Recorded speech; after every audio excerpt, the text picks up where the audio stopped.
Not only we're going to talk about some simple valuation models, we will also talk about the nature of the stock market, how it operates, who are the players, and that sort of stuff.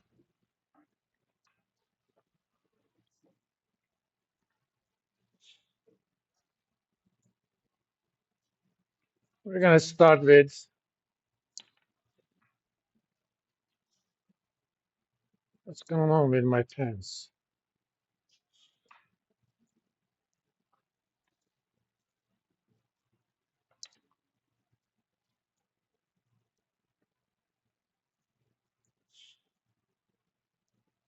The so-called dividend growth model.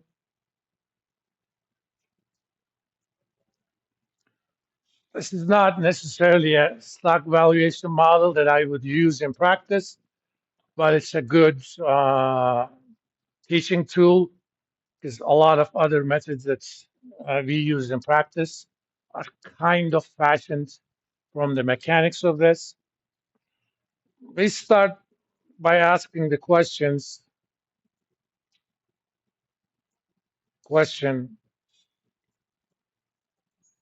what are the cash flows from owning a stock? So what do you think? You bought 100 shares of NVIDIA? Well, that means you got about $18,000.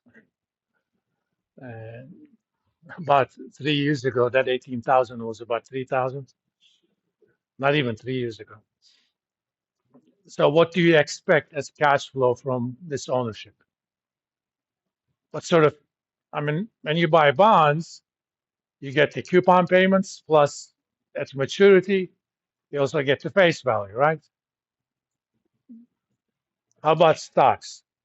What sort of cash flow it generates for you? Or what do you expect?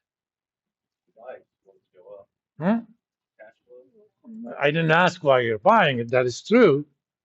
But what sort of cash flow do you get to, do you expect? Dividends is one of them. Okay. So these guys are going to pay dividends.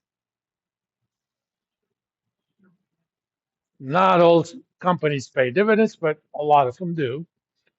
What else? Now we can come back to you. You expect it to go up. It's basically capital gains. Dividends are part of the return, but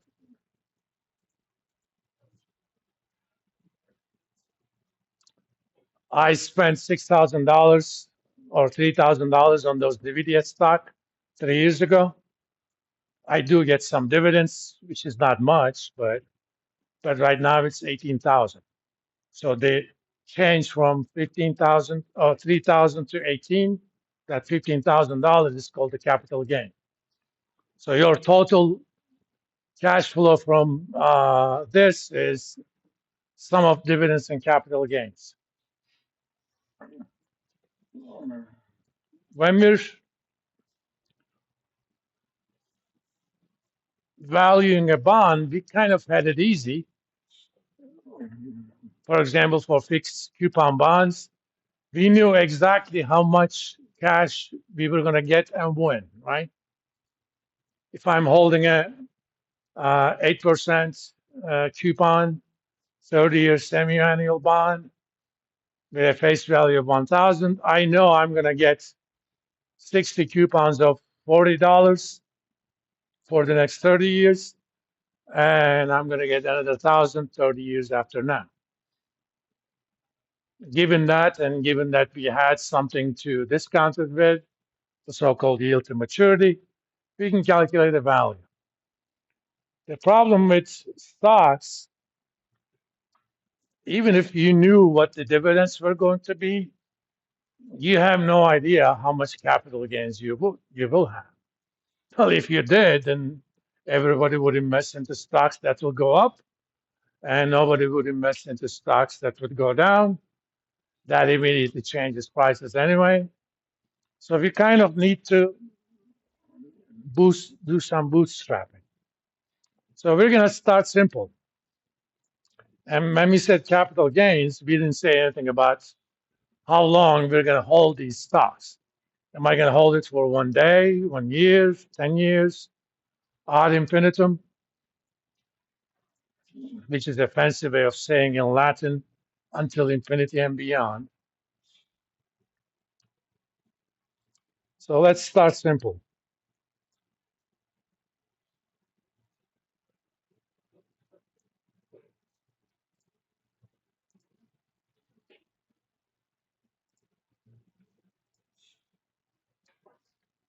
My computer is already not liking me. I swear I'm going to get a Mac next time. Or I'll try to figure out a way to connect an iPad to these.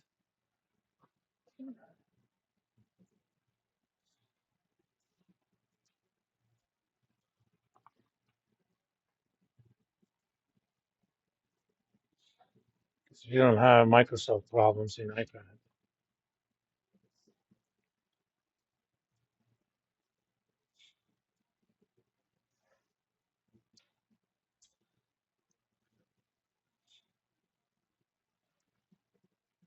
So I'm going to do a simple trade. I'm going to buy a stock at a certain price. We're going to call that P0.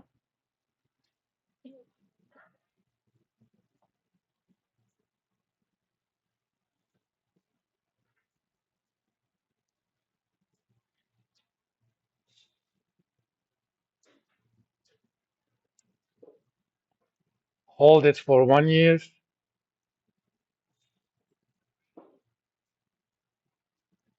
and sell it 1 year from now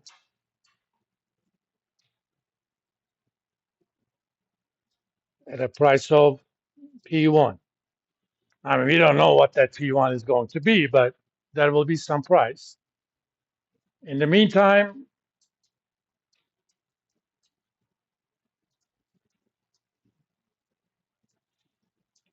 you also expect to get D1. I'm going to call this dollar D1 in dividends exactly 1 year from now.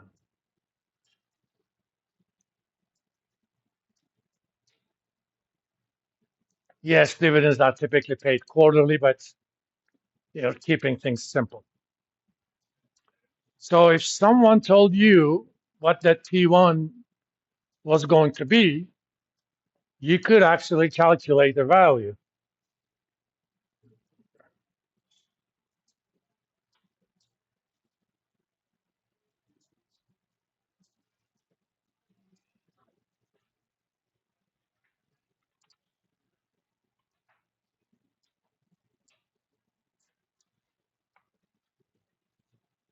Assume that proper discount rate for the stock is some R. Just like we use risk adjusted discount rates for projects, we're going to do the same thing for cash. Not all stocks are created equally in terms of risk. So if I knew that, let V0 designate the value of the stock. You don't have to be a Marxist to make a distinction between value and price. Of course, if you know nothing about the Karl Marx, you don't know what I'm talking about. Uh, to put it on a colloquially, price is what you pay for something, value is what you get for it. We'd like to think that if the markets are in equilibrium, uh, value and price are the same thing. We're kind of gonna go there.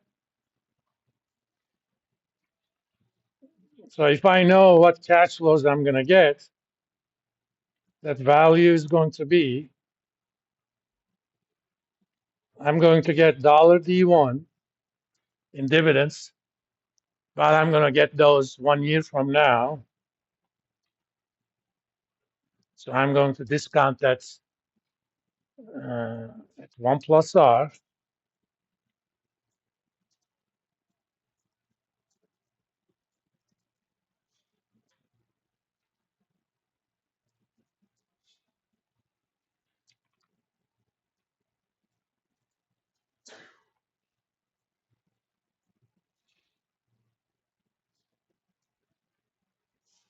right? So if somebody told me what the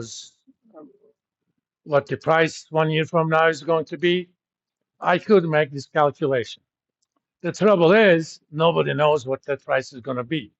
So as it stands right now, this is not a very useful valuation model. So we're going to kind of iterate on this. We're going to say, okay,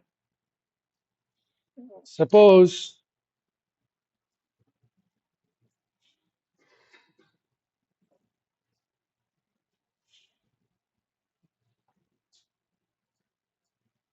suppose we